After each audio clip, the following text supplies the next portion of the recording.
يضلله فلا هادي له ونشهد أن لا إله إلا الله وحده لا شريك له ونشهد أن محمدا عبده ورسوله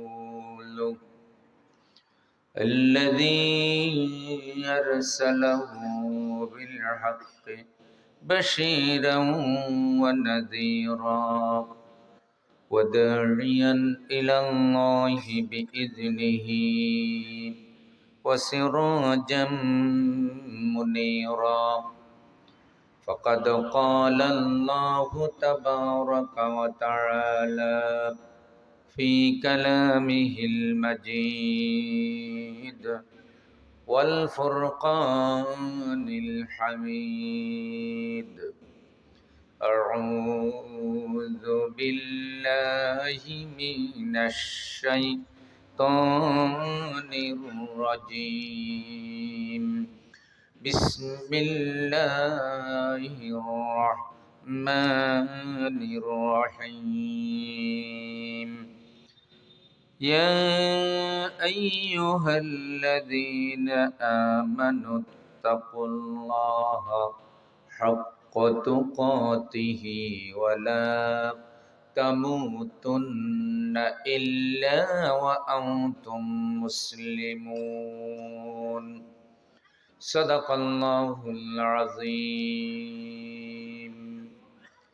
মোহব্বতের সাথে দরুদ শরীফ পড়ি আল্লাহুম্মা সাল্লি আলা মুহাম্মাদ ওয়া আলা আলি মুহাম্মাদ কামা সাল্লাইতা আলা ইব্রাহিম ওয়া আলা আলি ইব্রাহিম ইন্নাকা হামিদুম মাজিদ আল্লাহুম্মা বারিক আলা মুহাম্মাদ ওয়া আলা আলি মুহাম্মাদ كما باركت على إبراهيم وعلى آل إبراهيم إنك حميد مجيد كلمة لا إله إلا الله لا إله إلا الله لا إله إلا الله لا إله إلا الله لا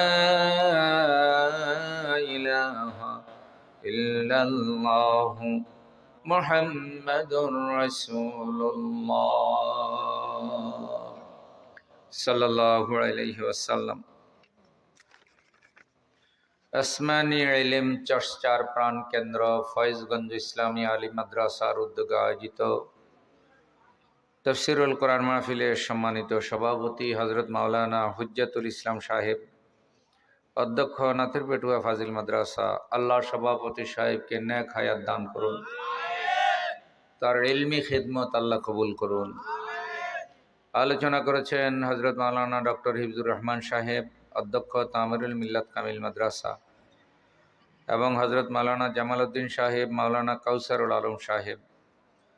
প্রধান অতিথি হিসেবে যার নাম আছে জনাব আলহাজ মজির আহমদ সাহেব, বিশেষ অতিথি আলহাজ ডাক্তার মোহাম্মদ সালেহ আহমদ, আলহাজ মোহাম্মদ মমিনুল ইসলাম আজহারি সাহেব সহ মাদ্রাসার উস্তাদ বৃন্দ, আজিজ তালিবুল ইলম, ছাত্রছাত্রী ভাইয়েরা, মাদ্রাসার হিতাকাঙ্ক্ষী দিন দরদি মুসলমান ভাই সব, আল্লাহ পাকের প্রশংসা।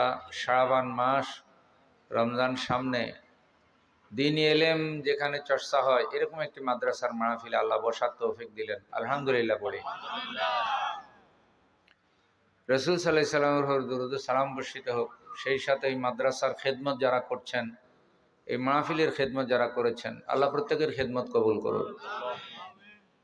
মেইন রোডের পাশে আপনাদের মাদ্রাসা, এত সুন্দর ফিল্ড, এত সুন্দর প্যান্ডেল পরিবেশ, অথচ মানুষ নেই। আমি এই ওয়াজির সিজনে আমার মনে হয় 50 বারের উপরে শুধু এখান দিয়ে যাওয়া আসা করছি, কারণ আমার বেশিরভাগ প্রোগ্রাম হইলেও নোয়াখালী কুমিল্লা, বেশিরভাগ চৌমুহনী, নোয়াখালী, লক্ষ্মীপুর, বেশিরভাগ এখান দিয়ে যাওয়া হয়। মাদ্রাসা দেখি, ছাত্র জীবনে দুবার এই মাদ্রাসা আমি ছাত্রদের 2টা প্রোগ্রামে এসেছিলাম। আলিয়া মাদ্রাসাগুলি এখন অনেক জায়গায় মাহফিল করে না। আমি মূলত 1-2 বছর প্রথমে কাউমিতে পড়লেও আমার মূল পড়ালেখা আলিয়ায়, এবং আমি আলিয়া মাদ্রাসায় দেখেছি বিপুল আশার আলিয়া মাদ্রাসায় আমি ইয়েজদাহুম থেকে পড়া শুরু করি 1981-82 দিকে। তখন 2টা মাহফিল হতো আলিয়া মাদ্রাসায়, একটা বার্ষিক সভা যেখানে পুরস্কার বিতরণ হতো, ওয়াজ মাহফিল হতো, আরেকটা হয়তো মৌসুমী সভা, দানের মৌসুমে দান কালেকশন হতো, চাউল কালেকশন হতো, মৌসুমী সভা দুটো হতো। তো বার্ষিক সভায় এনাম বিতরণ করা হতো, যারা মাদ্রাসায় রোল নাম্বার 1, 2, 3 হতো ওদের পুরস্কার দেওয়া হতো, এবং ফলাফলের জিনিসগুলি গার্জিয়ানদেরকে বলা হতো ফলাফল, এবং বিগত বছরের পড়ালেখার দুল ত্রুটি এবং সামনের বছরের পড়ালেখার পরিকল্পনা অভিভাবকদের জানানো হতো। আর সারা মাদ্রাসা থেকে সকল ক্লাসে মিলে 3 জনকে পুরস্কার দেওয়া হতো, যেরকম পুরা মাদ্রাসার মধ্যে ফার্স্ট সেকেন্ড থার্ড হয়েছে। টোটাল মেজার মানে আগে যেভাবে স্ট্যান্ড করতো, আগে তো বিভাগ ছিল, এখন না গ্রেডিং হয়েছে, সর্বোচ্চ নাম্বার যারা পেত। এই মাহফিলগুলি মাদ্রাসাকে আলোকিত করত। বিশ্বাস করেন আমি হাই স্কুলে 8 পর্যন্ত পড়েছি, আর আমি মাদ্রাসায় আসার অনুপ্রেরণা পেয়েছি মূলত মাদ্রাসার মাহফিল থেকে। মাওলানা আব্দুল গফুর ইসলাহি রাহেমাহুল্লাহ, মাওলানা বদিউল আলম সাহেব এই যে গাজীপুর আলিয়ার প্রিন্সিপাল ছিলেন, মাওলানা মুস্তফা হামিদি সাহেব রাহেমাহুল্লাহ, তারপরে মাওলানা নুরুল হুদা সাহেব রাহেমাহুল্লাহ, মাওলানা মুস্তফা আল হুসাইনি রাহেমাহুল্লাহ, মাওলানা হাবিবুল্লাহ মেজবা রাহেমাহুল্লাহ, এই একজনও জীবিত নাই। এভাবে আলেমরা আসতেন আর কি, বড় বড় আলেমরা। আর মাদ্রাসার মাহফিলকে কেন্দ্র করে পুরো এলাকায় ঈদের আনন্দ হতো, হাজার হাজার মানুষ চলে আসতো। কিন্তু এখন আলিয়া মাদ্রাসাগুলির মাহফিল না করতে অনেক জায়গায় আমি দেখছি কোনো ওস্তাদরা মাহফিলের বিরোধিতাও করে। আমি হতবাক হলাম যে ভাই, মাহফিল তো টাকা কালেকশনের জন্য না, মাহফিল হলো একটা দ্বীনি অনুষ্ঠান, এবং এলাকার মানুষের সাথে প্রতিষ্ঠানের মহব্বত সৃষ্টি হয় মাহফিলের উসিলায়। আপনারা দেখছেন না, কওমি মাদ্রাসাগুলি একটা ছোট্ট মাদ্রাসা হইলেও প্রতি বছরে ওখানে একটা মাহফিল আসে না নাই, ঘরে ঘরে মাহফিল আছে, এবং মাহফিলের মাধ্যমে তারা জনগণের সাথে কানেকশন করে, যোগাযোগ করে। একসময় আলিয়া মাদ্রাসার সরকারি বেতন ছিল না, সামান্য বেতন যখন হইল, আমি যে মাদ্রাসায় পড়তাম ওই মাদ্রাসার কালেকশনের জন্য যে জীবনে কত সুপারি গাছ আর নারকেল গাছে উঠছি তার কোনো ঠিক নেই। আমি একটু হ্যাংলা পাতলা ছিলাম, সুপারি গাছে উঠতে পারতাম। আর কালেকশনের দায়িত্ব কারিশা হুজুরের যে গ্রুপ দিত, কারিশা হুজুরে আমার সাথে রাখতো যে ফখরুদ্দিন একটা নারকেল গাছও বাকি রাখবি না। আর লোকেরা বলতো কি, হুজুর নারকেল আছে মাদ্রাসার জন্য নিয়ে যান 2 জোড়া 3 জোড়া, পাইলে নেন। আমরা পাড়ে আনতাম। এইভাবেই কিন্তু মাদ্রাসা হয়েছে। এখন আল্লাহ তাআলা একটু সরকারি টাকা দিছে, মনে হয় যেন অনেকে দায় সারা হয়ে গেছে। আপনাদের কথা বলছি না, মাইন্ড করিয়ে না। আবার লা ইন শাকারতুম লা আযীদান্নাকুম ওয়া লা ইন কাফারতুম ইন্না আযাবি লাশাদীদ। আল্লাহ রাব্বুল আলামিন যে নিয়ামত দিয়েছেন, সেই নিয়ামতের শুকরিয়া যদি আদায় করো, আল্লাহ নিয়ামত বাড়ায় দেবেন। নিয়ামত পাওয়ার পর যদি নাশুকরি করো, দায় সারা হয়ে যাও, আল্লাহ নিয়ামত ছিনাইয়া নিতে পারে কি পারে না? আমাদের ওস্তাদরা যারা মারা গেছে তারা অল্প বেতনই পাইতেন। তো এখন আমরা আস্তে আস্তে কিছুটা সরকার সিলেবাসে হস্তক্ষেপ করাতে আমাদের বিভিন্ন রকম হয়ে যাচ্ছে। আমি এবছরও কয়েকটা আলিয়া মাদ্রাসার মাহফিল করছি। প্রত্যেকটা আলিয়া মাদ্রাসা আমি এই কথাগুলি বলি যে আপনাদের কাছে অনুরোধ, মাহফিল বাদ দেবেন না। আমাদের মাদ্রাসায় জোহরের নামাজের সময় জামাত হতো। প্রত্যেক দিন প্রিন্সিপাল হুজুর আমল আখলাকের উপরে 5 মিনিটের একটা বক্তব্য দিতেন টিফিন পিরিয়ডের আগে, নামাজের জামাতে 5 মিনিটের আগে। এবং সাপ্তাহিক আলোচনা হতো, ছাত্র জমিয়ত ছিল, ছাত্র জমিয়তের উদ্যোগে প্রতি বৃহস্পতিবার আলোচনা, ওয়াজ মাহফিল প্রতিযোগিতা, কে কোন বক্তা হবে, কে আলোচনা, এগুলো হতো। এবং এগুলোর মাধ্যমেই মাদ্রাসা মূলত আলোকিত হয়। মাদ্রাসা হায় বাগে জান্নাত, মুআল্লিম ভাই মিসলে গুল, শহদ উসমে ইলমে দিনে তালেবা হে বুলবুল। মাওলানা উলার হুজুর শের এগুলা কইতেন। আমরা তো উর্দু পাই নাই, আমি হুজুরে দিয়ে লেখাইতাম, লেখায় কিছু মুখস্থ করতাম। মাওলানা শামসুল আলম সাহেব বড়লার হুজুর আমার উস্তাদ, নাথরপুর ছিল। মাওলানা রাদুল্লাহ সাহেব, মাওলানা সাইদ আহমদ হুজুর তখন ইন্তেকাল করছেন। তো এই কবিতার অর্থ হইল কি, মাদ্রাসা হইল জান্নাতের বাগান। মুআল্লিম হায় মিসলে গুল, উস্তাদরা হইল বাগানের মালি। যে কোনো বাগান বন্ধু থাকে, ওই বাগানে একজন পাহারাদার লাগে কি লাগে না? মাদ্রাসা নামক জান্নাতের পাহারাদার পরিচর্যাকারী হলো উস্তাদেরা। যেই মাদ্রাসার উস্তাদ যত ভালো, সেই মাদ্রাসা তত ভালো। যেই মাদ্রাসার উস্তাদ যত দুর্বল, সেই মাদ্রাসা তত দুর্বল। শহদ উসমে ইলমে দিনে তালেবা হে বুলবুল। কোরআন হাদিসের ইলম হলো শহদ, যাকে বলা হয় মধু। ছাত্রদেরকে বলা হয়েছে মৌমাছি। কিতাবগুলো হইল ফুল, ইলম হইল মধু। ইলম কি? কিতাব হইল ফুল, ছাত্ররা মৌমাছি, ওস্তাদরা হইল বাগানের মালি। কবিতাটা সুন্দর না ভাই? মাদ্রাসা হ্যায় বাগে জান্নাত, মুআল্লিম হ্যায় মিসলে গুল, শহদ উসমে ইলমে দিনে তালেবা হে বুলবুল। মাদ্রাসা হইল জান্নাতের বাগান, উস্তাদরা হইল বাগানের মালি, ছাত্ররা মৌমাছির মতো কিতাব নামক ফুলের থেকে ইলম নামক মধু আহরণ করে। যে এলাকায় একটা মাদ্রাসা থাকে বন্ধু, ওস্তাদরা সেখানে দিন শিখায়, হাদিস শিখায়, মাসালা মাসাইল শিখায়, জিকির আজকার হয়। আল্লাহর রসুল বলছে ওই এলাকার উপরে আল্লাহর রহমত নাজিল হতে থাকে মাদ্রাসার উসিলায়। যে এলাকার মধ্যে মাদ্রাসা থাকে, ওই এলাকা যেন দিনের আলো জ্বলতে থাকে। আল্লাহ এই মাদ্রাসা খানা কবুল করুন এবং এই মাদ্রাসা পরকালে এলাকাবাসীর নাজাতের জরিয়া বানাই দিন। এই মাদ্রাসার অধ্যক্ষ থেকে জাড়ুদার পর্যন্ত আল্লাহ সবাইকে কবুল করুন। আজিজ তালিবুল ইলম, ছাত্র ছাত্রীরা যারা পড়ালেখা করে, আল্লাহ এদের মধ্য থেকে যোগ্য ওয়ারাসাতুল আম্বিয়া বের করুন। এদের মধ্যে বড় আলেম সৃষ্টি করুন, যাতে পুরা জাতিকে কোরআনের রঙে রঙিন করতে পারে।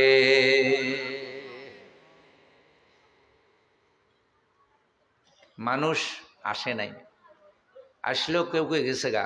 হেফজু ভাই আমার পরিচিত মানুষ, বন্ধু মানুষ, যত জায়গায় মাহফিলে যায় 10টার আগে কেউ দেয় না। আমি মনে করছি হিজবু ভাই আমি আসা পর্যন্ত চালাবে, এখান দিয়ে ভুল করে আবার চলে গেছে আরো সামনে, গাড়ি জোরে টানতেছে, তাড়াতাড়ি আসার লাগিয়া মাদ্রাসা পালাই সামনে ফরিদচর পালা চলে গেছে, আবার ঘুরে আসছি। ফলে কয়েক মিনিট দেরি হয়েছে, কিন্তু 9:30 9:35 আমি শুরু করার কথা, 10টার 5 মিনিট আগে আমি আসছি। 20 থেকে 25 মিনিট, 20-25 মিনিট জামও তো চলে যায়। যাই হোক, ভাইজান কি জন্য ছেড়ে দিয়ে চলে গেছে জানি না। আমার ইচ্ছা ছিল যে ওনারা হয়তো মঞ্চে পাবো, একটু দেখা সাক্ষাৎ হবে। ওই ফাঁকে আবার পাবলিকে চলে গেছে, কারণ শয়তান তো বড় ওস্তাদ। শয়তান চায় না যে মানুষ ওয়াজ শুনুক।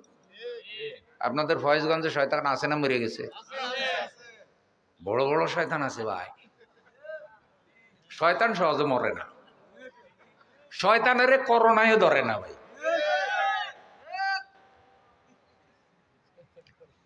এই শয়তানগুলি থেকে আল্লাহ ঈমান, ইসলাম, মাদ্রাসা, আলেম ওলামাকে আল্লাহ হেফাজত করুন। নারায়ে তাকবীর। ভাই সব, সূরা আলে ইমরান 102 নম্বর আয়াতে কারিমা আমি পড়েছি। আল্লাহ তৌফিক দিলে আয়াতে কারিমার আলোকে অল্প কথা বলব। মাহফিলটা যদি আল্লাহ কবুল করে আমরা সফল, ঠিক না ভাই? ধরেন 10,000, 20,000, 1 লাখ, 2 লাখ, 5 লাখ, 7 লাখ লোক মাহফিলে হইলেই যে মাহফিল সফল, ব্যাপারটা এমন না। এক সময় ইসলামে এতগুলি মানুষও ছিল না। রাসূল সাল্লাল্লাহু আলাইহি সাল্লাম যাদের কাছে বয়ান করছে তাদের সংখ্যা তো আরো কম ছিল। আর এখন বিশাল বিশাল মাহফিল জমাইতে হবে, লাখ লাখ মানুষ হইলে কয় ইতিহাস সৃষ্টি হয়েছে। আচ্ছা, খালি মানুষ বেশি হইলে নি ইতিহাস হয়? আসল ইতিহাস তো হইলে আল্লাহ যদি মাহফিল কবুল করে। ধরেন আমাদেরকে যদি মাহফিলের রুচিলে আল্লাহ মাফ করে দেয়, তাহলে আমরা সফল না? গুনাহ নিয়ে ঢুকছি, আল্লাহ গুনাহ খাতা ক্ষমা করে বের করে দাও। আসুন, আমার আশা আপনাদের আশা যেন আল্লাহ বরকতময় করেন। আমি যে আয়াতটা পড়ছি, আয়াতের আলোকে যেন আমি কিছু কথা বলতে পারি। এই যে ভাইরা এত সুন্দর প্যান্ডেল আয়োজন করছে, মাহফিল কমিটি, মাদ্রাসার ওস্তাদদেরকে মোবারকবাদ জানাই। এতে মাহফিলের বোঝা যায় ওস্তাদরা মাহফিলে পারদর্শী। প্রতি বছর যেন মাহফিল হয়, আল্লাহ কবুল করুক। শ্রোতা অল্প হোক আর বেশি হোক, দেখবেন এবছর কম আসছে, আস্তে আস্তে আস্তে আস্তে এক পর্যায়ে মাহফিল জমে যাবে। এবং মাহফিলকে কেন্দ্র করে ক্যালেন্ডার করা হোক যে ফয়েজগঞ্জ ফাজিল মাদ্রাসার মাহফিল প্রতি বছর এই তারিখে হবে, এবং এলাকার মানুষকে বলে দেওয়া হোক আপনারাও মাদ্রাসার জন্য দান নিয়ে আসবেন। কারণ ওস্তাদদের একটা সামান্য অংশ সরকার দেয়, কিন্তু এর বাহিরে মাদ্রাসার বিশাল প্রয়োজন আছে না নাই? বহুত প্রয়োজন থাকে। এগুলা মানুষের সাথে মহব্বত পয়দা হইলে মানুষ দেবে, আর মাহফিল হইলে মহব্বত পয়দা হওয়ার একটা মাধ্যম। আল্লাহ রাব্বুল আলামিন বলেন, ইয়া আইয়ুহাল্লাযীনা আমানুত্তাকুল্লাহ,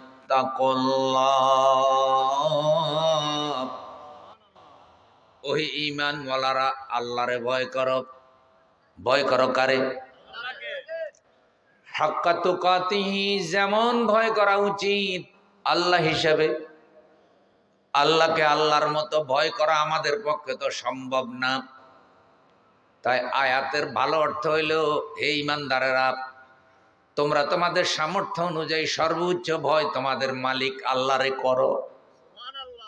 সর্বোচ্চ ভয় সাধ্যের মধ্যে যা আছে কারে করো? ওয়ালা তামুতুন্না ইল্লা ওয়া আনতুম মুসলিমুন, খবরদার খবরদার ঈমানদার, মুসলমান না হইয়া মরিও না। ঈমানদারকে আল্লাহ বলতেছে কি হইয়া মরিও না? কি না হইয়া? মুসলমান না হইয়া মরিও না। তাহলে বোঝা যায় মরার আগে মুসলমান হইতে হবে, ঠিক না? কি হইতে হবে? কে বলতেছে? প্রিয় ভাইয়ারা আমার, মুসলিম শব্দটি সিলমুন থেকে এসেছে। সিলমুন শব্দের অর্থ আত্মসমর্পণ করা, আল্লাহর বিধিবিধান মেনে নেওয়া। মুসলমানি বুয়াদ গরদান নিহাদান এনানে খুদ বদস্তে খাজাদাদান। মুসলমান হলো আনুগত্যের মস্তক আল্লাহর সামনে অবনত করে দেওয়া। আল্লাহর আইন কানুন বিধিবিধান কোথায় আছে? কোরআনের আইন কানুন বিধিবিধানের নিকট নিজের ব্যক্তিত্ব, নিজের আমিত্ব, নিজের স্বাধীনতাকে আত্মসমর্পণ করানোর নাম হলো মুসলমান। কোরআনুল কারীমে আল্লাহ বলেন, মিল্লাত আবিকুম ইব্রাহিম হুয়া সাম্মাকুমুল মুসলিমিন। তোমাদের এই মিল্লতের পিতা ইব্রাহিম আলাইহিস সালাম, আর তিনি তোমাদের নাম রেখেছেন মুসলমান। হুয়া সাম্মাকুমুল, এই হুয়া বলতে যদি ইব্রাহিম আলাইহিস সালামকে বোঝানো হয় তাহলে আয়াতের অর্থ হবে ইব্রাহিম আলাইহিস সালাম তোমাদের জাতির পিতা। পিতা যেমন সন্তানের নাম রাখে, ইব্রাহিম আলাইহিস সালামও তোমাদের নাম রাখছে মুসলমান। আরেক অর্থ হলো এরকম, হুয়া বলতে আল্লাহকে বোঝানো হয়েছে, তাহলে অর্থটা এভাবে হয় যে আল্লাহ তাআলা ইব্রাহিম আলাইহিস সালামকে তোমাদের জাতির পিতা বানিয়েছেন, সে আল্লাহই তোমাদের নাম রেখেছে মুসলমান। তাহলে আমরা যে মুসলমান, এই নামটা আমাদেরকে কে দিছে? এখন কেউ কেউ আমাদেরকে খাঁটি বাঙালি বানাইতে চায়। কি বাঙালি? খাঁটি বাঙালি হওয়ার জন্য ওরা কিছু আইন কানুন আবিষ্কার করেছে। পয়লা বৈশাখ আসবে, গরম ভাতের মধ্যে পানি ঢেলে পান্তা ভাত বানাবেন। বৈশাখ মাসে বৈশাখের ডাকবেন, একতারা দোতারা বাজাবেন, গান গাইবেন, বানরের মুখোশ, শিয়ালের মুখোশ, বড় বড় প্রাণীর মুখোশ পরবে, আর লোকেরা রাস্তার মধ্যে নাচবে। কি ওইটা করেন কেন? কয় এটা না করলে খাঁটি বাঙালি হওয়া যাবে। গান বানাইছে, একতারা বাজাইলে মনে হইয়া যায় একদিন বাঙালি ছিলাম রে, টুনটুনা টুনটুন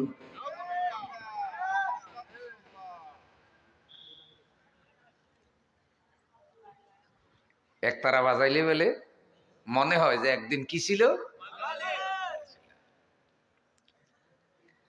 এই জন্য এরা ইসলামকে কোরআনকে রাষ্ট্র থেকে আলাদা করে ফেলে। এরা বলতে চায় সংবিধান, আইন, বিচার বিভাগ, শিক্ষা বিভাগ এগুলির সাথে ধর্মের কোনো সম্পর্ক থাকতে পারবে না। ধর্ম যার যার ব্যক্তিগত ব্যাপার। ধর্ম মানুষকে খারাপ বানায়, মৌলবাদী বানায়, উগ্র বানায়।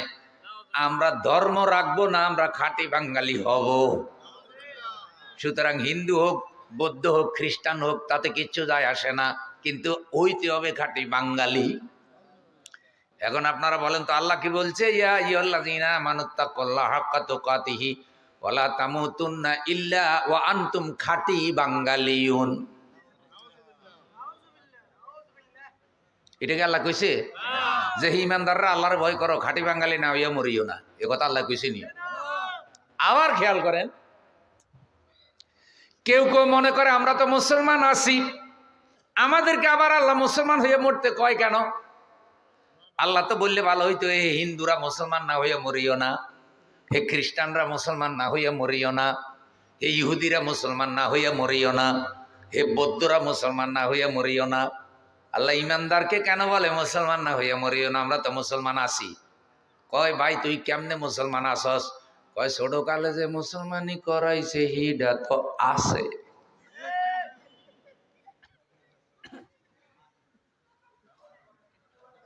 কয় না? কয় আমরা খালি মুসলমান না, আমরা মাঝে মধ্যে ৮০ রাকাত তাহাজ্জুদ পড়ি। রাওয়াহুম মিন নারায়ণগঞ্জের বুজুর্গ।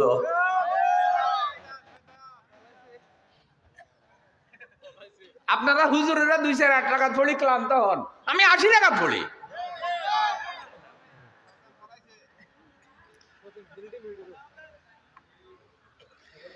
কিন্তু দোস্তরে চরিত্র বিচার বিশ্লেষণ করলে দেখা যায় মুসলমানই তো নাই, ভিতরে ইমানে তো নাই, তাই যদি লাভ হইব কি?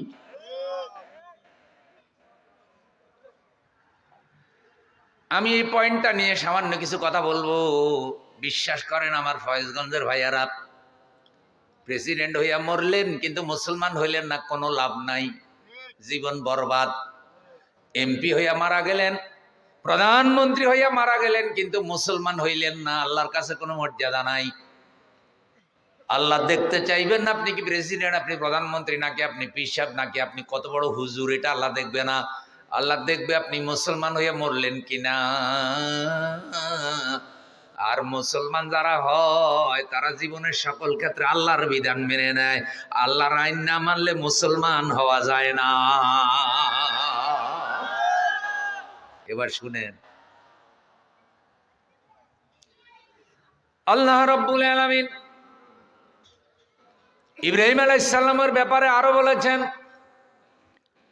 ইয ক্বালা লাহু রাব্বুহু আসলিম ক্বালা আসলামতু লিরাব্বিল আলামিন।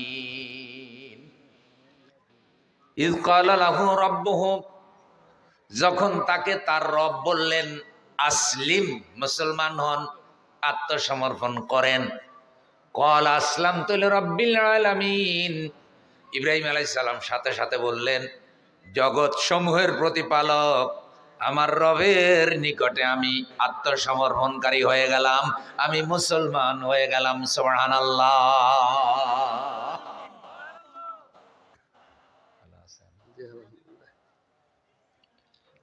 মাওলানা শওকত আলী, মাওলানা মুহাম্মদ আলী রাহিমাহুল্লাহ, দুইজন আপন ভাই, ব্রিটিশ বিরোধী আন্দোলনের অগ্রসৈনিক ছিলেন। কোন এক সময় আলেমরা, আরে বড় বড় আন্দোলনের নেতৃত্ব দিয়েছে আলেমরা, কিন্তু আন্দোলনের ফল ভোগ করেছে জালেমেরা। সাম্প্রতিক সময় এগুলোর যত বড় বড় আন্দোলন আছে, আলেমরা কিন্তু বিশাল অবদান রেখেছে। কিন্তু আলেমদের ঐক্যবদ্ধ কোনো মজবুত প্ল্যাটফর্ম না থাকার কারণে জাতীয় গুরুত্বপূর্ণ বিষয়ে আলেমরা উপেক্ষিত হয়, আলেমরা রেজুল ভিত্তিক হয়ে যায়। শওকত আলী, মোহাম্মদ আলী রাহিমাহুল্লাহ ব্রিটিশ এক সেনা কর্মকর্তা তাদেরকে জিজ্ঞাসা করেছে, আপনাদের পরিচয় কি? পরিচয় কি?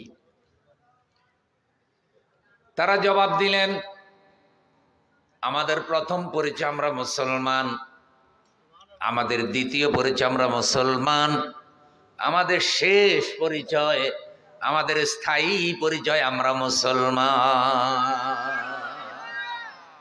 আমাদের পরিচয় কি? যারা আমাদের এই পরিচয় মুছে ফেলতে চায়, আমরা তাদের ষড়যন্ত্র সফল হতে দেব না। এই পরিচয় বাঁচতে চাই, এই পরিচয় মরতে চাই, বাংলাদেশকে আমরা এই পরিচয় করতে চাই।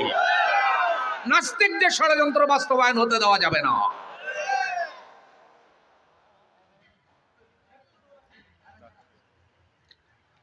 প্রিয় ভাইয়েরা আমার, ইব্রাহিম আলাইহিস সালাম জীবনে অনেক কাজ করেছেন। অন্যতম সেরা কাজ হলো আল্লাহর ঘর নির্মাণ করা। মসজিদে হারাম, যেখানে এখন তওয়াফ করে, কাবা শরীফ, আল্লাহ তাআলা তার পয়গম্বর আল্লাহর খলিল ইব্রাহিম আলাইহিস সালামকে দিয়ে নির্মাণ করাইছেন। এই ঘটনা কোরআনুল কারীমে আল্লাহ এভাবে বলেছেন, وَإِذْ يَرْفَعُ إِبْرَاهِيمُ الْقَوَاعِدَ مِنَ الْبَيْتِ وَإِسْمَاعِيلُ رَبَّنَا تَقَبَّلْ مِنَّا إِنَّكَ أَنْتَ السَّمِيعُ الْعَلِيمُ। যখন ইব্রাহিম আলাইহিস সালাম আল্লাহর এই ঘরের ভিত্তিপ্রস্তর স্থাপন করলেন, ইব্রাহিম আলাইহিস সালামকে সাহায্য করলেন তার সন্তান ইসমাইল আলাইহিস সালাম। বাবাও নবী, ছেলেও নবী, সুবহানাল্লাহ। যখন আল্লাহর ঘরের কাজ সমাপ্ত হয়ে গেল, তখন বাবা ছেলে দুইজন আল্লাহর কাছে দোয়া করতেছে। সেই দোয়াটা আল্লাহর এত ভালো লেগেছে, আল্লাহ কোরআনুল কারীমে আয়াত হিসেবে সেটা রেখে দিয়েছে। এই দোয়ার মধ্যে অন্যতম যে দোয়াটা ছিল, একটু লক্ষ্য করেন, সেই দোয়া হলো, ربنا واجعلنا مسلمين لك ومن ذريتنا أمة مسلمة لك وأرنا مناسكنا وتب علينا إنك أنت التواب الرحيم। হে আমাদের রব আল্লাহ, আমাদের দুইজনকে তুমি মুসলমান বানাও, মুসলমান হিসেবে কবুল করো, আমার বংশধর থেকেও তুমি মুসলমান সৃষ্টি করো। হজের নিয়ম কানুনগুলো আমাকে বলে দাও, আমাদের তওবা কবুল করো, নিঃসন্দেহে তুমি তওবা কবুলকারী এবং দয়াময়। আল্লাহর ঘর মসজিদে হারাম নির্মাণ করার পর কোনো অহংকার করে না, আল্লাহর সামনে নত হয়ে দোয়া করে, রব্বানা তাকাব্বাল মিন্না ইন্নাকা আনতাস সামিউল আলিম। আল্লাহ তুমি আমার এই খেদমত কবুল করো, কারণ খেদমত যত বড়ই হোক, আল্লাহ কবুল না করলে এই খেদমতের কোনো দাম। এখন একটু যেটা আমি কারণে বললাম, ইব্রাহিম আলাইহিস সালাম আল্লাহর রসুল না? 10খানা সহিফা আল্লাহ ইব্রাহিম আলাইহিস সালামের নিকট অবতীর্ণ করেছে। সহিফা এবং বড় কিতাব মিলাই আসমানি কালাম 104খানা। তো এই 104খানার মধ্যে 100খানা সহিফা, 10খানা সহিফা আল্লাহ ইব্রাহিম আলাইহিস সালামের উপর নাযিল করছে। তার ছেলে ইসমাইল আলাইহিস সালাম নবী। আল্লাহর ঘর নির্মাণে ইব্রাহিম আলাইহিস সালাম মিস্ত্রির কাজ করেছে, ছেলে সহযোগিতার কাজ করেছে, মাকামে ইব্রাহিম লিফটের কাজ করেছে। সেই পাথর ইব্রাহিম আলাইহিস সালামের পদচিহ্ন আল্লাহ রেখে দিয়েছে। এই জলিল কদর পয়গম্বর আল্লাহর খলিল দোয়া করে, আল্লাহ তুমি আমাদের দুইজনকে মুসলমান হিসেবে কবুল করো। অথচ তারা রসুল, অথচ তারা নবী। রসুল যিনি হন, নবী যিনি হন, তিনি তো অবশ্যই মুসলমান। তাহলে তারা তো দোয়া করতে পারতেন, রব্বানা ওয়াজআলনা রাসূলাইন লাকা নবিয়্যাইন লাকা। এটা না করে দোয়া করছে রব্বানা ওয়াজআলনা মুসলিমাইন লাক। তাহলে কি বোঝা যায় যে মুসলমানিত্বের পজিশনটা কি নবুয়তের পজিশনের থেকে ছোট কিনা? উদাহরণস্বরূপ বলি, কোন এমপি যদি আল্লাহর কাছে দোয়া করে, আল্লাহ তুমি আমার চৌকিদার বানাই দাও, লোকেরা মাথা খারাপ হয়েছে নাকি? কি ডিমোশনের দোয়া করে কিনলে? তো ইব্রাহিম আলাইহিস সালাম আল্লাহর রসুল, নবী ইসমাইল আলাইহিস সালাম নবী, আর সাধারণ মুসলমান হইলাম আমরা। ওনারা নবুয়তির স্তর থেকে মুসলমানের স্তরে নামতে চায়, কারণ আছে না নাই? অনেকগুলি জবাব আছে বন্ধু। একটি জবাব হলো, নবুয়তটাকে যদি বিল্ডিং এর সাথে তুলনা করেন, মুসলমানিত্ব হলো ওই বিল্ডিং এর ফাউন্ডেশন। মানে নবুয়ত নামক বিল্ডিংটা মুসলমানিত্বের ফাউন্ডেশনের উপরে দাঁড়িয়ে আছে। মুসলমান যিনি হন না তিনি কখনো নবী হতে পারেন না। এ কারণে নবীরা আগে মুসলমান পরে নবী। সব নবী মুসলমান, কিন্তু সব মুসলমান নবী নয়।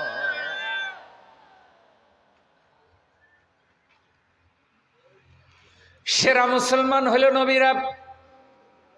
এই জন্য তিনি দোয়া করছেন, আল্লাহ আমাদেরকে রাসূল হিসাবে কবুল করো, নবী হিসাবে কবুল করো। বরং বলতেছে মুসলমান বানাও। বুঝাইতে চাইতে ধরে, মুসলমান তোমার এই পরিচয়টা মোটেও ছোট পরিচয় না। তোমার এটা পরিচয় আল্লাহর দেওয়া পরিচয়। তোমার এটা পরিচয় স্থায়ী পরিচয়। তোমার পরিচয় তুমি বাঙালি, এটা ভৌগোলিক পরিচয়। এটার কোনো খেলা ফরকালে নাই। কে বাঙালি কে আমেরিকান এটা কবরের ফেরেশতা দেখার কোনো দরকার আসেনি। আমি 4 বার আমেরিকা সফর করছি দাওয়াতের কাজে। তো প্রথমবার আসতে আমার হুজুর তারা কিছু আদিয়াটা দিয়ে দিছে, যাই হোক। আমি বললাম, ভাই এয়ারপোর্টে গেলে তো ভয় লাগে, বাংলাদেশের ইমিগ্রেশন কাস্টম। কয় আপনি টিকিট দেখায় বলবেন যে আমেরিকা থেকে আসছি, তাহলে দেখবেন যে আর আপনারা হয়রানি করবো না। আমেরিকার আর কি ফজিলত? কয় খালি দেখাইন, বলবেন যে আমেরিকা থেকে আসছি। বললাম, আমি দেখানোর পরে দেখি যে এই হুজুরের টালাটা টলিয়ে নিতে ভার করে দিয়ে হুজুর দোয়া করিয়ে। ফজিলত আমার না, ফজিলত হলে আমেরিকার। এটা মার্কিন যাত্রী। তো আমেরিকান পাসপোর্ট যার কাছে থাকে, সেই পাসপোর্ট যদি আপনার থাকে, আপনি যদি আমেরিকান নাগরিক হন, তাহলে পৃথিবীর কোনো দেশে যেতে আপনার ভিসা লাগে না। টিকিট কাটবেন, চলে যাবেন। এ হলো পাওয়ার। ব্রিটিশ পাসপোর্ট আপনার কাছে থাকলে যে কোনো দেশে চলে যেতে পারবেন। ওরা হলো পৃথিবীর মুরব্বী। তো বাংলাদেশে মুসলমানদেরকে এক পর্যায়ে আমি নিউ ইয়র্কে একটা বড় মাহফিল হলো, অনেক সবচেয়ে বড় মাহফিলটা নিউ ইয়র্কে হলো। আনুমানিক 7-8 হাজার মুসলমান হবে ধারণা করে বলি। সেখানে এক পর্যায়ে বললাম, ভাই আপনাদের অনেকের মার্কিন পাসপোর্ট আছে, অনেকেই হাত উঠাইলে পাসপোর্ট আছে, আর সবাই চেষ্টা করতেছে। জঙ্গল সাগর নদী পাড়ি দিয়ে অনেকে আমেরিকা গেছে। আমেরিকা যাওয়ার স্বপ্ন দেখে বহু লোক রাস্তায় মরেও গেছে। আমি সেবার একটা ছেলে আমার ধরে কাঁদতেছে, হুজুর আমার সাথে 4-5 জন ছিল, আমি মনে করছি আমার খবরও কেউ পাবে না, আমি মরে যাব। কিন্তু আল্লাহ মারে আনছে। আমার সাথে 2 জন, ওরা সাগরে ভেসে গেছে। বললাম, দোস্ত আমেরিকা আসলে টাকা পয়সা কামাইতে পারবে, বড় লোক হইতে পারবে। কারণে 7 সমুদ্র 13 নদী ফাড়ি দিলা, ড্রামের ভিতরে ঢুকছে এক জায়গায়, নাকি ড্রাম, তেলের ড্রাম খালি। ড্রামের ভিতরে জীবিত মানুষ ঢুকলে বাসে বিকল, ছিদ্র করে ওরা ডাকায় ডাকায়, যাতে পুলিশে এত ধরা না খায়। ওরে দোস্ত, কিছু ডলার কামাবে, বাড়িতে একটা বাড়ি করবে, আপন জন আরামে থাকবে, তুমি ধনী হবে, এই জন্য এত পরিশ্রম করলা। বুকে হাত দিয়া বলে, আমেরিকায় যদি মারা যাও, কবরে ফেরেশতা যদি জিজ্ঞাসা করে মার রব্বুকা, আর যদি ফেরেশতারে মার্কিন পাসপোর্ট দেখাও যে খবরদার ফেরেশতা সাবধান, আমি কিন্তু আমেরিকার নাগরিক। ফেরেশতা মনে হয় ভয় পাইয়া বলবো, ব্যাপারে আমেরিকার কাছে পারমাণবিক বোমা আছে রে, কবরে বোমা মাইরে উড়াই দিতে পারে। চলবো নিও? চলবে? কে আমেরিকান কে বাঙালি, ওই মাটির নিচে এটা চলে না। যে মুসলমান না হইয়া মরে তার উপায় নাই, তার উপায় নাই। মুসলমান না হইয়া মরলে শাস্তিটা কি হবে এটা আল্লাহ গোপন রাখছে। যেমন ওস্তাদ বলে, কালকে যদি পড়ালেখা শিক্ষা না আসস, তাইলে তোরা যে কি করি, এর অর্থ হইল কঠিন শাস্তি দিব। কিন্তু শাস্তিটা গোপন রাখছে, ভয় দেখাইছে। তা আল্লাহ বলছে, লা তামুতুন্না ইল্লা ওয়া আনতুম মুসলিমুন।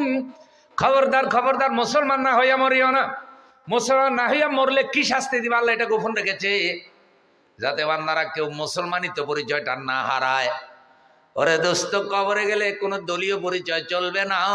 আমি অমুক দলের সভাপতি, অমুক দলের কর্মী, অমুক দলের ক্যাডার, এগুলা চলবে না। কবরে একটা পরিচয় থাকবে, তোমার রবের চিনো কিনা, তোমার ধর্মটা ইসলাম কিনা, তোমার নবীর চিনো কিনা। মুসলমানিত্ব পরিচয় না থাকলে এই 3 প্রশ্নের জবাবে সফল হওয়া যাবে না। ইসলাম আমাদের চিন্তা চেতনা রক্ত মাংসের সাথে মিশে আছে। ইসলামের উপর আমাদের জন্ম, ইসলামের উপর আমাদের মৃত্যু। সুতরাং এই জমিনকে ইসলাম থেকে বিচ্ছিন্ন হতে দেওয়া যাবে না। নারায়ে তাকবীর।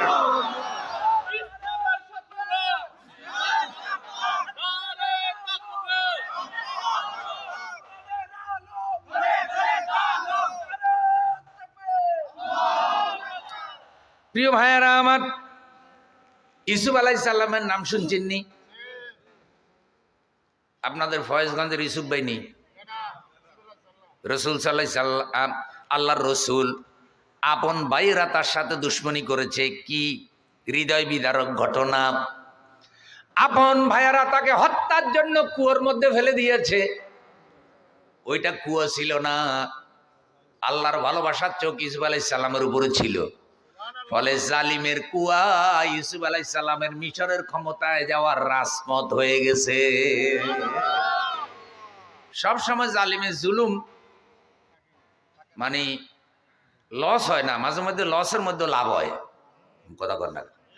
এই যে 15 বছর জালিম জুলুম করছে, মনে হয়েছে লস হয়েছে, এখন দেখা গেছে না কি হয়েছে, আর 15 বছর জালিমের লাভ হয়েছে, এখন দেখা যায় আমও গেছে সালাও গেছে, আল্লাহ ল্যাংটা করে দিছে। কিন্তু 15 বছর খালি লাভ হয়, 1 সেকেন্ডের ভরসা নাই। 41 সালের টার্গেট।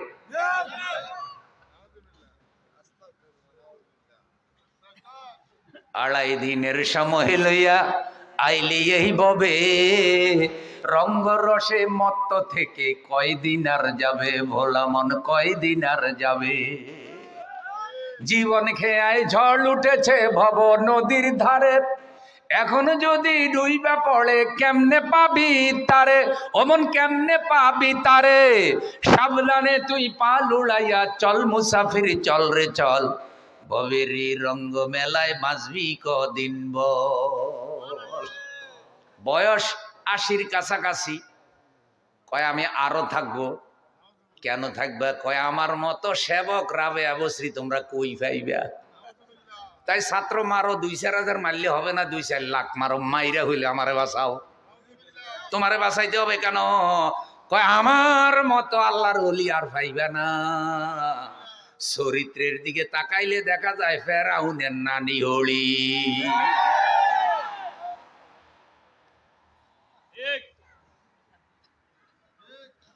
ফেরাউনের প্রেমিকা, যার সাথে যার ভালোবাসা তার সাথে তার হাসর। আহা, ওলামা একরাম আছেন, এক সাহাবী রাসূল সাল্লাল্লাহু আলাইহি সাল্লামের কাছে এসে বলে, হুজুর কিয়ামত কবে হবে? তো হুজুর বলছে যে তোমার আমলের প্রস্তুতি কি রকম, যে কিয়ামতের খবর নিতেছো, মনে হয় তুমি অনেক জান্নাতি আমল টামল করে রেডি। বলছে হুজুর আমার কোনো আমল তো নাই। কোথায় হলে কিয়ামতের খবর নিতেছ? কিয়ামত হলে তো তোমার বিপদ, আমল যদি না থাকে। সারাংশটা আমি বলতেছি, হুবহু লফজের অর্থ না। তো বলতেছে হুজুর আমার একটা আমল আছে, আমি আপনাকে ভালোবাসি, আমার জানের থেকেও ভালোবাসি। দেখছেন, 2-1 সুবহানাল্লাহ, বাকিতে সুবহানাল্লাহ ঠান্ডা হয়ে গেছে। আচ্ছা কোন তো সুবহানাল্লাহর মধ্যে সওয়াব আসেনি? নগদ না বাকি? আচ্ছা পরকালে জান্নাতে যাওয়ার জন্য সওয়াবের দরকার আসেনি? দুনিয়াতে যেরকম টাকা দরকার, পরকালে সওয়াব কি এরকম দরকার না আরো বেশি দরকার? ক্বালা রাসূলুল্লাহ সাল্লাল্লাহু আলাইহি ওয়াসাল্লাম ওয়া সুবহানাল্লাহ ওয়াল হামদুলিল্লাহ তামলাআনে ওয়া তামলাউ মা বাইনাস সামাওয়াতি ওয়াল আরদ। সুবহানাল্লাহ, আলহামদুলিল্লাহ, আল্লাহর যে বান্দা পড়ে আল্লাহ তার জন্য আসমান আর জমিন এই খালি জায়গাটা সওয়াব দিয়া পুরা করে দেয়। ভাই রাসূলের কথা সত্য নেই? পুরোপুরি সত্য নেই? তাইলে আসমান থেকে শুরু করে জমিন পর্যন্ত এই খালি জায়গাটা আমাদের জন্য সওয়াব দিয়া পুরা হোক, এটাকে আমরা চাইনি? তাহলে গলার ভলিউম ফুল দিয়া বলেন সুবহানাল্লাহ, 2 হাত উঁচু করে বলেন আলহামদুলিল্লাহ, নারায়ে তাকবীর। তাহলে কি বলতেছিলাম? হ্যাঁ, ফেরাউনের নানি হলি, ফেরাউনের নানি হলি। তো বলতেছে আরো মারি ফেলাও, মারি আমারে বাঁচাও। আমার মতো বুজুর্গ তুমি কই পাইবা? তোমাদেরকে মাইরে হলে আমার বাঁচতে হবে তোমাদের সেবা করার জন্য। আহা, প্রিয় বন্ধুরা আমার, এই যে শত্রুতা কিসের কারণে? গদি গদি গদি গদি বড় মজা। কেউ হারাইয়া কান্দে, কেউ আবার চিন্তা করতেছে বোয়াল তো আমার জালের সাথে গুড়ের যদি ধরা না পড়ে, টেনশন মনে, যদি বোয়ালটা বাজি করে খাইতে না পারি। বুঝেননি? কিন্তু দেওয়ার মালিক কে? কারো জন্য এটা বিপদের কারণ হয়, কারো জন্য এটা ধ্বংসের কারণ হয়, কারো জন্য এটা নাজাতের উসিলা হয়। সুলাইমান আলাইহিস সালাম সারা দুনিয়াকে একটা রাজ্যে পরিণত করে শাসন করেছেন। শুধু মানুষ শাসন করেন নাই, জিন জাতি শাসন করেছে। পশু পাখির ভাষা বুঝেছে, পিঁপড়ার ভাষাও বুঝেছে। কিন্তু যখন আল্লাহর কাছে কাঁদতেন, সূরা নমল পড়েন, শিশুর মতো কাঁদতেন, আল্লাহর ভয়ে, পরকালের ভয়ে। আল্লাহর রাসূল বলছে, আলা কুল্লুকুম রাঈন ওয়া কুল্লুকুম মাসউলুন আন রাইয়াতিহি। সাবধান, তোমরা প্রত্যেকেই দায়িত্বশীল নেতা, যার যার দায়িত্ব সম্পর্কে তার জিজ্ঞাসা করা হবে। যেই নেতা যত বড়, তার হিসাবও তত কঠিন। আপনি পাবলিক হিসাবে হিসাব, আরেকজন 15 বছরের শাসক হিসাবে হিসাব, ছাড়াছাড়ি নাই রে বন্ধু, ছাড়াছাড়ি নাই। ইউসুফ আলাইহিস সালামকে আপন ভাইয়েরা হত্যা করতে চেয়েছে, আল্লাহ তারে নিয়ে মিশরের প্রেসিডেন্ট বানিয়ে দিছে। এক পর্যায়ে দুর্ভিক্ষ দেখা দিয়েছে, আপন ভাইয়েরা খাদ্য সহযোগিতা নেওয়ার জন্য ইউসুফের সামনে এসছে। ইউসুফ আলাইহিস সালাম তো দেখে চিনছে, ভাইয়েরা তো চিনে। ইউসুফ আলাইহিস সালাম জিজ্ঞাসা করছে, আপনারা কোত্থেকে আসছেন, পরিচয় কি? সব পরিচয় টরিচয় দিছে। বলছে, আপনাদের ভাই আর আসেনি? কয় আরেকজন নাম আছিল ইউসুফ। কয় হে কই? কয় ছোটকালে তারে বাঘে খেয়ে ফেলেছে। কার সামনে কয়? কি খাইছে? দেখছেন নি এবার? তো বলছে এখন আপনাদের অবস্থা কি? কয় যে আমার বাইরে যে বাঘে খেয়ে ফেলছে, তার জন্য কানতে কানতে আমার বন্ধ হয়ে গেছে। খাবার দাবার দিছে, জামাটা দিছে, দিয়া বলছে আপনাদের বাবাকে আমার সালাম দেবেন, আর জামাটা ওনার চোখে লাগাইয়া দেবেন, আল্লাহর রহমতে ওনার চোখের আলো ফিরে আসবে। আর আসার সময় ওই ইউসুফের যে আরেকটা ভাই আছে বনিয়ামিন, ওরও নিয়ে আসবেন, ওরে নিয়ে আসলে খানা বেশি দিব। আমিরকে ফকির বানাও, ফকিরকে বাদশাহ বানাও, মান অপমান কান্না হাসি তোমার হাতে লুকানো। যে 10 ভাই একদিন ইউসুফ আলাইহিস সালামকে দুনিয়া থেকে শেষ করে দিতে চেয়েছে, আল্লাহ তাদেরকে ভিক্ষুক বানাই ইউসুফের সামনে হাজির করছে। নিরপরাধ আলেম মারছো, হুজুর মারছো, কত মানুষের আয়না ঘরে ঢুকাইছ, কত মানুষের গুম করছো, আল্লাহ এখন তোমাদেরকে ফেরাউনের মতো দৌড়ানির উপরে রাখছে।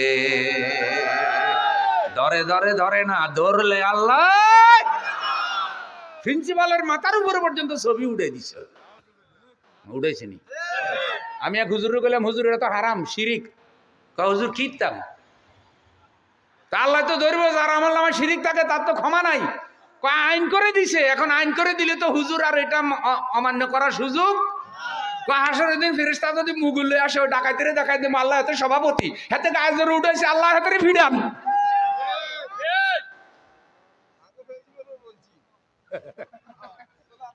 ভাইও, প্রিন্সিপালের পদ বড় কঠিন পদ ভাইও, ফাটা ভুতার ঘষাঘষি মরিচের মরণ। এটা এমন একটা পদ, সহজে থ্যাংক ইউ পাওয়া যায় না। যাই হোক, আল্লাহ প্রিন্সিপালদেরকে কবুল করুক। কথার কথা বললাম যে হুজুরেরও কিছু করার নাই, যেটা আইন হয়ে যায়। এখন 10 ভাইয়ের সামনে থেকে চলে গেছে, পরের বার বনিয়ামিনকে নিয়ে আসছে। ঘটনা লম্বা, আমার সেটা বুঝানো শোনানো উদ্দেশ্য না, আমার উদ্দেশ্য আমি একটা জায়গায় যাব, মুসলমানিতে বুঝানো। বন্ধু দেখেন, এখন বনিয়ামিনকে নিয়ে আসছে, বনিয়ামিন উনি রাখছে, পরে বাবারও ফিরে পাইছে। 10 ভাই অপরাধ স্বীকার করছে। আর ওই যে মহিলা একটা ওনারে মিথ্যা মামলার আসামি বানাইছে, মনে আসেনি? এই মহিলা অপরাধ স্বীকার করছে, আমি এতদিন মিথ্যা কথা বলছি, ইউসুফের কোনো দোষ। অথচ মিথ্যা মামলা ইউসুফ আলাইহিস সালাম জেল খাটছে 7 বছর। মিথ্যা মামলা ইউসুফ আলাইহিস সালাম জেল খাটেছে 7 বছর। মিথ্যা অভিযুক্ত করে কোরআনের পাখিকে জালেমেরা দুনিয়া থেকে বিদায় করেছে। সব মিথ্যুকের দল, এ তো রক্ত মাংসে মিথ্যা। তো এক পর্যায়ে ইউসুফ আলাইহিস সালামের বাবা ফিরে আসছে, জলাইকে অপরাধ স্বীকার করছে, 10 ভাই অপরাধ স্বীকার করছে। ইউসুফ আলাইহিস সালাম এখন মৃত্যুবরণ করে নাই, বরং মিশরের ক্ষমতা পাইছে। বলেন তো একটা সময় মানুষ যদি এতগুলি পায়, তাইলে লোকটা বলে যে হুজুর আর কিছু চাওয়ার নাই, ছেলে বিয়ে দিছি, মেয়ে বিয়ে করাইছি, মেয়ে বিয়ে দিছি, সবাই পড়ালেখা করে, চাকরি নিকরি, উচ্চশিক্ষিত, নিজে হজ করে আসছি, এখন আর আল্লাহর কাছে কিছু চাওয়া নাই, এখন একটাই চাওয়া, আল্লাহ যেন ঈমানের সাথে মৃত্যু দেয়। কয় না এরকম? ইউসুফ আলাইহিস সালামের কাছে সব যখন অপরাধ স্বীকার করে আসছে, ইউসুফ আলাইহিস সালাম যে কথাটা বলছে, সূরা ইউসুফের 101 নম্বর আয়াত আল্লাহ রেখে দিয়েছে, শুনেন। আল্লাহ বলেন, রব্বি কাদ আতাইতানি মিনাল মুলকি ওয়া আল্লামতানি মিন তা'ওয়িলিল আহাদিস ফাতিরিস সামাওয়াতি ওয়াল আরদ আনতা ওয়ালিয়্যি ফিদ দুনিয়া ওয়াল আখিরাহ তাওয়াফফানি মুসলিমান ওয়া আলহিকনি বিস-সালিহিন। ইউসুফ আলাইহিস সালাম আল্লাহর কাছে দোয়া করতেছে, আল্লাহ আমাকে ক্ষমতা দিয়েছেন, স্বপ্নের ব্যাখ্যা শিক্ষা দিয়েছেন। হে আল্লাহ রাব্বুল আলামিন, আসমান জমিনের খালেক আপনি, অপরাধীর অপরাধ স্বীকার করাইছেন, মিশরের ক্ষমতাও দিয়েছেন।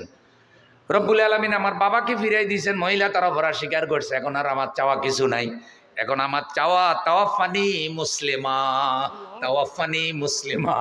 আল্লাহ আমারে মুসলমান হিসাবে মৃত্যু দেন, মুসলমান হিসাবে মৃত্যু দেন। ওয়ালহিকনি বিস-সালিহিন, আল্লাহ আমারে নেককারদের মধ্যে শামিল করেন। সুবহানাল্লাহ। এই কথা তো দোয়া করতে পারেন, তাওয়াফানি রাসূলা, তাওয়াফানি নবিয়্যা, ওয়ালহিকনি বিস-সালিহিন, এই কথা তো দোয়া করতে পারতেন, কিন্তু এই দোয়া না করে বলছে তাওয়াফানি মুসলিমা, আল্লাহ আমাদেরকে মুসলমান হিসাবে কবুল করেন। জ্বরে রক্ত ঝরুক হে দয়াময়, জ্বরে রক্ত ঝরুক হে দয়াময়, তবু আগলে যেন রাখতে পারি বুকে আল কোরআন, তবু আগলে যেন রাখতে পারি বুকে আল কোরআন। করো সেই শক্তি দান, করো সেই শক্তি দান, করো সেই শক্তি দান, করো সেই শক্তি দান। তোমার অসীম করুণা আমরা মুসলমান, তোমার অসীম করুণা আমরা মুসলমান, তোমার কোরআন দিয়ে মোরা গড়ব এ জাহান। আল্লাহ কবুল করুক, বলেন আমিন। ভাই, কোরআন কি কোনো দলীয় কিতাব নেই? সবাই না? কোরআনের আইন কি কোনো দলীয় আইন নেই? রসুল কি কোনো দলীয় নবী নেই? আল্লাহ কি কোনো দলীয় আল্লাহ নেই? তাহলে আল্লাহ, কোরআন, রসুল এগুলা সব দলের ঊর্ধ্বে। যে কোনো দলই হোক, আল্লাহর কোরআনের আইন প্রতিষ্ঠার জন্য সবাই একমতে কাজ করা উচিত। যখন আল্লাহর আইনের কথা বলা হবে, কোন আলেম, কোন পীর, কোন দলের লোক বিরোধিতা করলে তার ঈমান থাকবে না।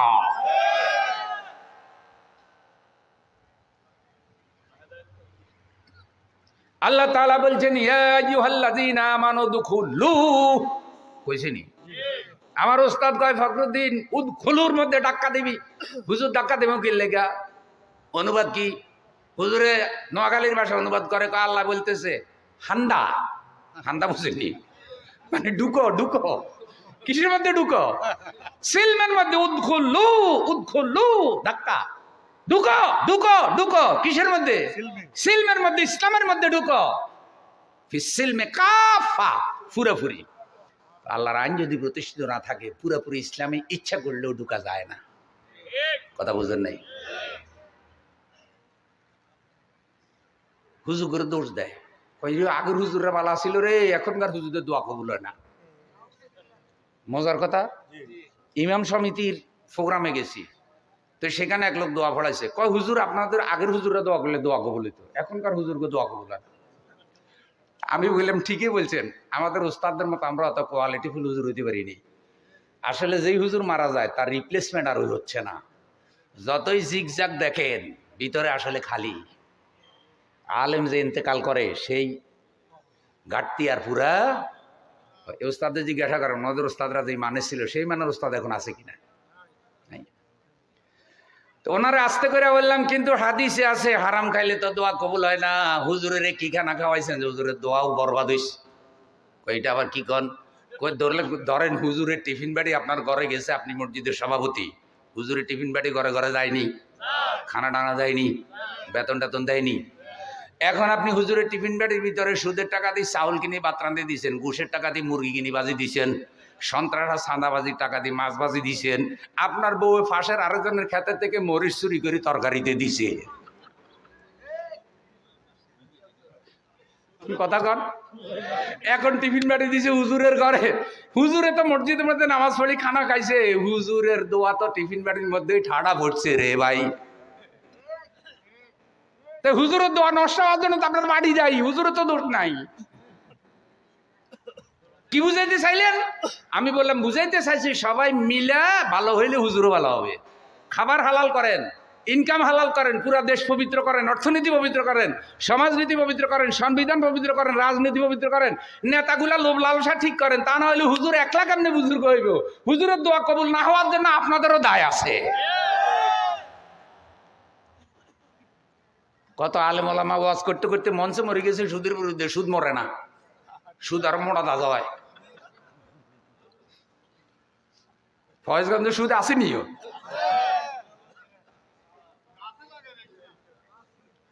সুদ মরে না কা? যে জিনিস আইনের মাধ্যমে প্রতিষ্ঠিত থাকে সেই জিনিস শুধু ওয়াজে মরে না। ওয়াজে লাগে, আইনে লাগেনি। ওলামা একরাম জিজ্ঞাসা করেন সুদের এত বড় পাপ, 70টা স্তর পাপের। সর্বনিম্ন স্তর হইল মায়ের সাথে ব্যভিচার করা। বন্ধুরা আমার, কত ছেলে আছে মদ খাইয়া মাতলামি করে, সেই মদখোর ছেলেও মায়ের সাথে ব্যভিচার করে না। কত ছেলে আছে নামাজ পড়ে না, কোনো বেনামাজিও মায়ের সাথে ব্যভিচার করে। রসুল এমন কথা বলে নাই? আল্লাহ রসুল সুদের ব্যাপারে তো ভয়ঙ্কর কথা বলেছে যে সুদ খায় সে যেন মায়ের সাথে জেনা করে। এই মায়ের সাথে জেনা করার পাপ রাষ্ট্রীয় আইনে আছে না নাই? আবার সংসদে বৈশা বলে কি পবিত্র সংবিধান। কি সংবিধান? ইয়ে কোরআন ছাড়া, আল্লাহর এলেম ছাড়া আর কিছু পবিত্র আসেনি। সংবিধান যে কয়জন লিখছে তার মধ্যে একজন হলো ডক্টর কামাল হোসেন। এত উজু করেই লিখছে কিনা এ তো সন্দেহ। উজু দোয়াও জানে কিনা জানি না, তো খারাপ দৃষ্টিতে নিয়েন না। তো মানুষের লেখা আবার পবিত্র হয় কেমনে? শিক্ষিত মানুষগুলো কতটা নিচে নামলে মানুষের লেখা বলে পবিত্র সংবিধান। পবিত্র সংবিধান কি? জোরে বলেন। যে ঈমান বলে হয়ে বলিয়ান শাসন করেছিলি দুনিয়া জাহান। যে ঈমান বলে হয়ে বলিয়ান শাসন করেছিলি দুনিয়া জাহান। সত্যের সেই তলোয়ার নাওরে তোলে আবার পাপ দুনিয়া ভেঙে কররে চুরমার। বীর মুসলমান ধরওয়াল কোরআন ফিরায়ে আনো সেই হারানো সম্মান। নারায়ে তাকবীর আল্লাহু আকবার, তোল তাকবীর ধ্বনি ধরায় আর একবার বীর মুসলমান। নারায়ে তাকবীর। শিল্পী আবুল কাশেম রাহিমাহুল্লাহ, আল্লাহ তার কবরকে জান্নাত বানায় দিন। কবি মতিউর মল্লিক, শিল্পী আবুল কাশেম আমার ছাত্র জীবনের ভালোবাসার মানুষ। সুন্দর সুন্দর গজল লিখতেন। ওই সময় তো এত বেশি গজলের চর্চা ছিল না, এখন আরো বেশি হয়েছে। তো প্যারোডি লিখতেন। এ তামরিম মিলাদ মাদ্রাসা আমি যখন পড়তাম বাইতুল মোকাররমে প্যারোডি, দেখেন কি সুন্দর সুন্দর প্যারোডি। তার মধ্যে একটা কলি হইলেও মামু খালু আছে যার ভাবনা চিন্তা নাই রে তার, চাকরি বাকরি সুযোগ সুবিধার খোলা তার সকল দুয়ার, চলছে মামু বাগিনার কারবার। এটা হলো একটা প্যারোডি গান। বিয়ে আমি পাশ করিয়া পথে ঘুরিয়া বেড়ায়, আন্ডার মেট্রিক সেও দেখি সবার আগে চাকরি পায়, সবার আগে চাকরি পায় মনরে। আমি তো শিল্পী ভালো না, তাও একটু মাঝে মধ্যে একটু তেলে জলে না দিলে ভাই ওয়াজ খায় না তো ভাই। মনরে ও মনরে, মূল্য নাই রে যোগ্যতার জমজমাট ঘুষের বাজার, মূল্য নাই রে যোগ্যতার। জমজমাট ঘুষের বাজার, 32 কান্দার দেখা যায়, ঘুষ পাইলে বড় কতার। চলছে মামু বাগিনার কারবার। এরকম শেষ করে দিচ্ছি। এরকম মামু বাগিনা আছে না নাই? দেখবেন কত সুন্দর সুন্দর দরবারি ঘুরে, কিন্তু বান্ডেল দিলে আর হক কথা কয় না। কিও চাচা দেখলাম কালকে তো ফয়েজগঞ্জ বাজারে গরম গরম হক কথা কয়, আজকে দরবারে বসে কয় না কা, কয় রাত্রে যে বান্ডেল খাইছে, ফিডার খাইছে, ফিডার গোপনে। এই সমাজ ভালো করার দরকার আছে না না ভাই? বিশ্বাস করেন, শুধু ওয়াজে ভালো হবে না, সবাই মিলে কোরআনের দিকে ফিরে আসতে হবে। না, কোরআন শিখতে হবে, জানতে হবে। শুধু আইন করলেও হবে না, মানুষকে তালিম তাজকিয়ার আওতায় নিয়ে আসতে হবে। পুরা সমাজ ব্যবস্থার মানুষগুলোকে তালিমের আওতায় নিয়ে আসতে হবে। ইউআল্লিমুহুমুল কিতাব ওয়াল হিকমা ওয়া ইউযাক্কিহিম। দুই প্রকার দাওয়াত, একটা দাওয়াতে আম্মা, একটা দাওয়াতে খাসা। দাওয়াতে আম্মা হলো সারা পৃথিবীর মানুষের জন্য কালেমার দাওয়াত, লা ইলাহা। আর যারা কালেমা গ্রহণ করবে তাদের জন্য দাওয়াতে খাসা, ইউআল্লিমুহুমুল কিতাব ওয়াল হিকমা ওয়া ইউযাক্কিহিম। এটা মৃত্যু পর্যন্ত চলবে। আর এই দাওয়াত মাদ্রাসা ছাড়া এই দাড়ি তৈরি হবে না। যত রাজনৈতিক দল, যত ধর্মীয় দল যত চেষ্টাই করুক, মাদ্রাসায় যে কোয়ালিটিফুল দাড়ি তৈরি হয়, আলেম তৈরি হয়, এটা সবখানে হয় না ভাই, হয় না। তাহলে আল্লাহ আমাদের মুসলমান হিসেবে কবুল করুন, এবং মুসলমান তৈরির সূতিকাগার মাদ্রাসাগুলোকে আল্লাহ কবুল করুন। এরপরে এখানে আরো ব্যাখ্যা টাখ্যা আছে, কিন্তু আমার তো আজকে বয়সও দুর্বল, 33 বছর বয়ানের বয়স চলে। আল্লামা সাঈদীর সাথে একাধিক মঞ্চে কথা বলেছি। লাকসাম স্টেডিয়ামে যেই বছর ওই যে কোরআনের দুশ্মনেরা ককটেল শরীফ উড়াইছে, সেই বছর আমি ওখানে ছিলাম কোরআনের মাহফিল বন্ধ করার জন্য। 27-28 দিকে মনে হয়, আগের দিন রাতে চলে আসছে। তো যাই হোক ভাই, আমার ভাই মাওলানা মুহিবুল্লাহ ভাই আমাদের বিপুলেশ্বর মাদ্রাসা আগে ছিলেন, ওনার ছিল আমার আশা। আর হজরত তো আগে থেকেই চিনি, জানি আপনাদেরকে। এই ইমানই ভালোবাসা আল্লাহ কবুল করুন। হ্যাঁ, না এমনি চেহারা ছিনি, কিন্তু আমার বিস্তারিত পরিচয় মনে নাই। ও মনে হয়েছে, মনে হয় আমি শশিনার হুজুর মনে করতেছিলাম, ওইদিকে চেহারা গেছে গা। ভাইয়ের গ্রামে আমি গেছি তো, এই যে এর আগে কোন দিন আরেকটা মাহফিলি দেখা হয়েছিল না? হ্যাঁ, শিউরেন দেখা হয়েছিল। আল্লাহ এইসব ন্যাক লোকদেরকে নেতা বানাইলে তো আমরা খুশি। কি কর মঞ্চের মধ্যে বলি মনে হয় ফিসা বুজুর বই রয়েছে, আর কতগুলা মঞ্চে এসে বসে, টুবি এমন চাপা চাপে, তাও টুবি মাথার মধ্যে ঢুকে না। টুবির আর দোষটা কি? এটা তো সবসময় মাথায় উঠে না তো।